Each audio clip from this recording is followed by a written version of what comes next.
I now give the floor to Ms. Roza Otunbayeva.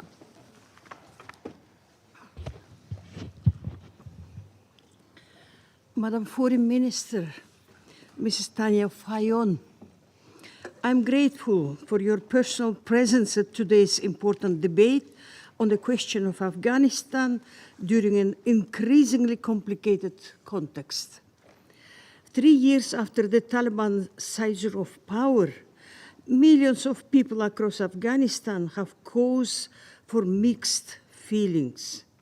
On the one hand, the end of armed conflict has delivered a period of stability not seen in decades. It has put an end to the worst abuses associated with decades of war and created an opportunity for positive peace. A number of positive steps have been taken in the fields of economy, infrastructure, and foreign relations to seize this opportunity and begin to address the many negative legacies of war. I have growing concerns, however, that this opportunity is being missed. The Afghan population faces a serious humanitarian and development crisis as international funding drops.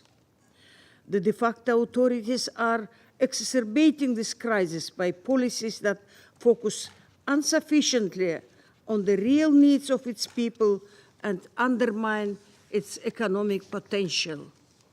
And the ongoing mismatch of expectations and distrust between the de facto authorities and important parts of the international community is depriving the diplomatic engagement effort of the momentum it needs if we are to implement the recommendations of the independent assessment.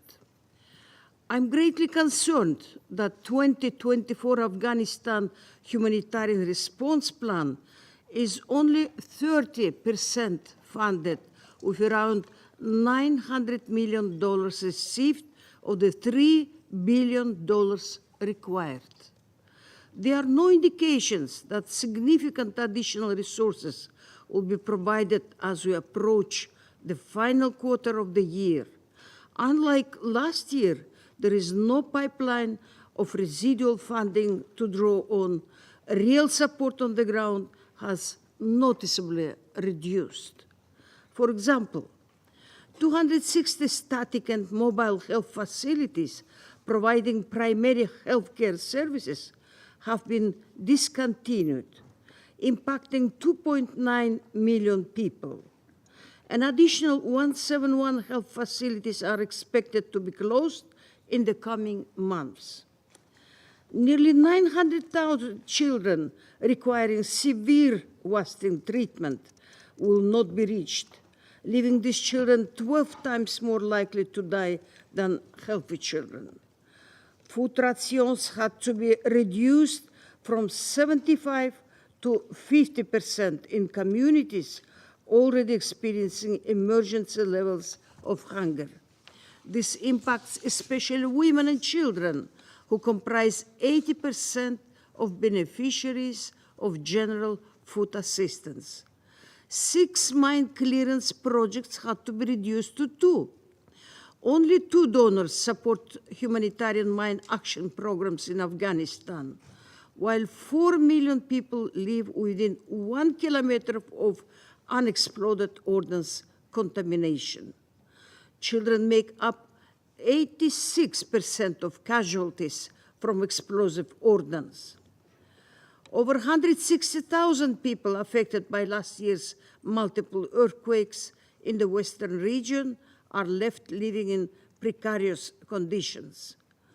Women, children, people with disabilities, and the elderly live in damaged homes that are structurally unsafe, leaving them exposed to further natural disasters. Up to 74% of rural communities experienced drought in the past 12 months, including almost 5 million women and children live in areas without access to safe water. The approach of winter and the possible return of additional hundreds of thousands of undocumented Afghans from neighboring countries and elsewhere will compound these immediate problems. The humanitarian crisis will soon become development crisis, given Afghanistan's quickly growing youth population, an economy that is unable to absorb them, and international donors who are reluctant to provide development aids due in large part to restrictions on the movement and activities of half the population. Madam President, the de facto authorities would need so much international charity if they unlocked the resourcefulness of the entire population. I recently visited several provinces in the south of Afghanistan. Women I met who had just learned in literacy courses to read told me that one of the greatest benefits was that she now knew what she had mistakenly been giving her children expired medication. At the same time, the most basic human needs are not being met. People lack water for crops, especially following the ban on opium cultivation.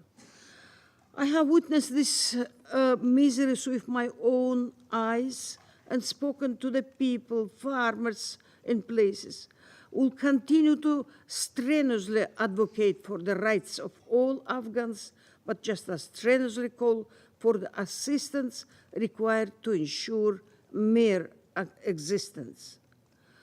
We are at the same time trying to address the political legacy of Afghanistan's long conflict. In the current situation, Afghanistan is ruptured from the international community. Individual Taliban, many of whom are de facto ministers, are under sanctions and cannot travel without permission from this council. Afghanistan's central bank assets are frozen, limiting the development potential of the private sector, and de facto authorities have no representation in multilateral institutions. The United Nations invited representatives of de facto authorities to the third Doha meeting format last July. This meeting provided an opportunity for member states and international organizations to engage directly with the de facto authorities on a range of concerns. During the meeting, all major issues, including human rights, were raised. The delegation from Kabul heard loud and clear the concerns of the international community and were given a chance to respond. Like many of the special envoys in Doha, I was encouraged by the constructive participation of all parties.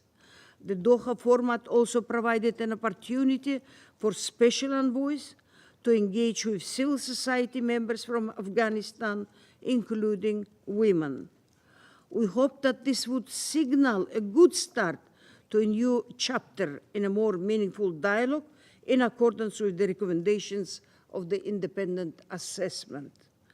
But the adoption of the moral oversight law shortly after the Doha meeting has undermined this process, whether intended or not, by entrenching some of the most onerous restrictions on the Afghan population that the international community has previously condemned. This law sends negative political signal regarding genuine engagement, a signal that we cannot ignore. I have conveyed this clearly to my interlocutors in Afghanistan.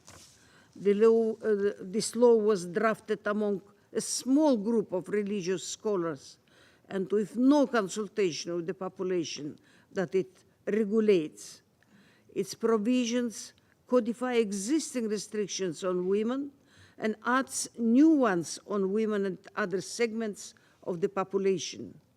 It gives extensive and discretionary powers of enforcement to the facto Ministry for the Promotion of Virtue and Prevention of Vice. In its implementation, it has already begun to generate significant anxiety among the Afghan population.